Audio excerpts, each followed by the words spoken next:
The first 5 dimensions of the mark of the beast are: number 1, the person makes the decision to take the mark of the beast. The person's free will chooses the Antichrist, and their allegiance is to the enemy of God.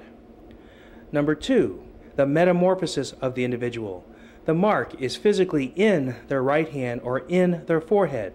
The transformation is irreversible. You have 100% commitment to the enemy of God.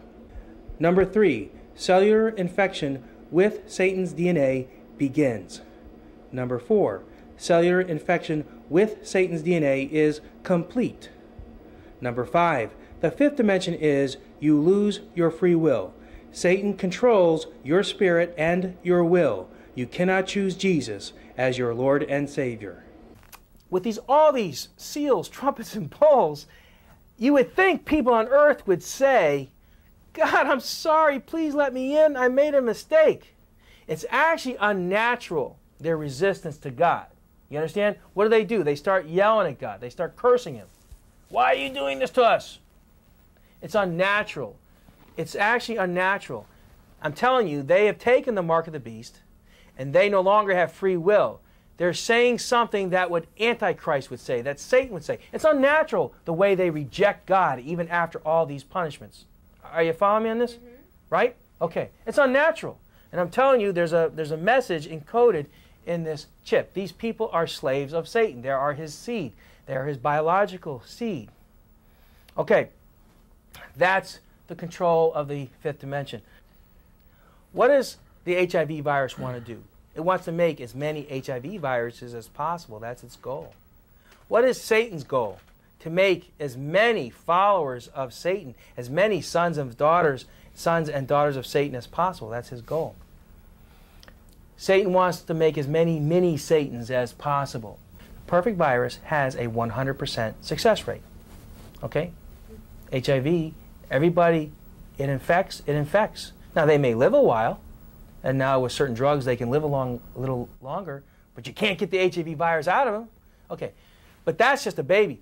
What I'm saying is, let's think of the model. Let's think of the model of the perfect virus. The perfect virus, when it infects somebody, has a 100% success rate. Everybody gets infected, everybody dies. Would you say that's the perfect virus? If 100% of the people that it's in, it infects and causes them to die, 100%. Well, that's Satan. He has a 100% success rate. Every person that receives the DNA of Satan, which is a virus, which is a beast, infects them, and he has a 100% success rate. Every one that receives this DNA, this genetic information, dies. They die a spiritual death, because going to lake of fire is the second death. You die in the spirit. You die first in the body, but you die second in the spirit. Spiritual death. Do you guys remember the Trojan horse? Mm-hmm. What do you remember about the Trojan horse? What do you remember about it? Kevin, you must know the story. Helen of Troy. The Greeks hid all the army in the Trojan horse, sent it in to the city. They accepted it as a peace offering, and the enemy came outside and won the victory. Sneaky. And they accepted it as a gift. I love to use the Trojan horse as the example of the mark of the beast. Remember in the Trojan horse, the enemy is inside the horse. The people think it's a gift. They accept it and they receive it. Oh, come on in. This is great, a gift. And what happens? The enemy that's inside the horse is released and then kills them. How's that for an analogy for the mark of the beast? It's sneaky. They won't tell you that Satan's in that chip, that he's in that Trojan horse. But when the Trojan horse is inside you, the enemy's released, Satan, and what does it do? Kills you. Causes the second death, the death of the spirit. The enemy within is released within you, and it is disguised as a gift. Just like people will say, no, this mark of the beast is a good thing. It's a gift. Here, take it. It's free. Okay. All right, Satan copies that too. Salvation is a free gift that God gives you. And Satan's going to copy that too. The mark of the beast is going to be a free gift that he's going to give you. It's deception. Okay, the 6th dimension, that's the 5th dimension, the most important one, control of your spirit. The third and fourth, which finishes in the 4th dimension, is Satan controls your body. The 5th dimension, Satan controls your spirit. What's the last one left? Soul. Thank you. He's got your soul, man. He won as far as when it comes to you. He's going to lose the battle with God, but he won with your soul. Your soul now is signed up with Satan.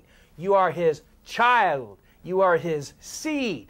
The sixth dimension is the soul is controlled by Satan. He now controls your soul. You are now the child of Satan. You are now the seed of Satan. He has your soul. Third and fourth dimension, the fourth dimension, he has your body. The fifth dimension, he has your spirit. The sixth dimension, he has your soul. This finishes out the mainstream, what I call the mainstream concepts of the Mark of the Beast. I would like to just take 10 more minutes to explain the rest of the 16 dimensions, which are quick. We spent a lot of time in these first 6 dimensions, but 7 through 16 is very fast, and I'm going to just run it by you because I'm supposed to. This is what I call the 16 dimensions of evil. We did the first 5, and then we did the 6th one right now.